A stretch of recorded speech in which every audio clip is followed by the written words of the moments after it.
Hi అండి. Welcome to ismart Ritu vlogs.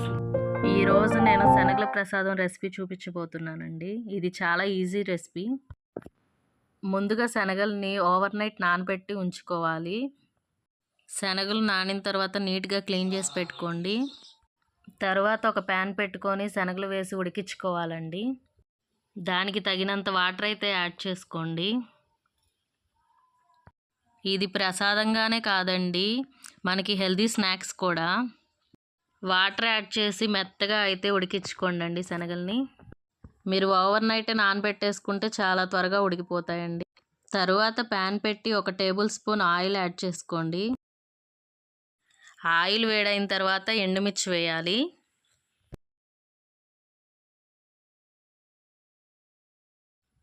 ఎండుమిర్చి వేగిన తర్వాత తాలింపు గింజలు యాడ్ చేయండి. తాలింపు గింజలు కాసేపు వేగనిచ్చి జీలకర్ర యాడ్ చేయండి.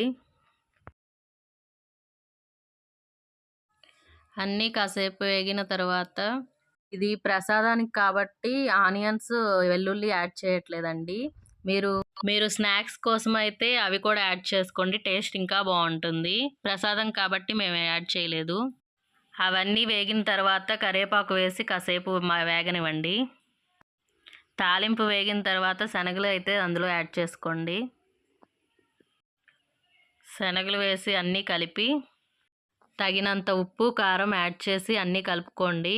ఇంతేనండి, సింపుల్గా అయిపోయే ప్రసాదం. శనగల ప్రసాదం హెల్దీ కూడా. చక్కగా హ్యాపీగా స్నాక్స్లా కూడా తీసుకోవచ్చు. మీరు మార్నింగ్ చేసుకోవాలంటే నైటే నానబెట్టండి, లేదా ఈవినింగ్ చేసుకోవాలంటే మార్నింగ్ నానబెట్టుకోండి. మీకు చక్కగా త్వరగా ఉడికిపోతాయండి. చాలా సింపుల్గా చేసే రెసిపీ ఇది. మీరు ట్రై చేసి టేస్ట్ ఎలా ఉందో నాకు కామెంట్ సెక్షన్లో చెప్పండి.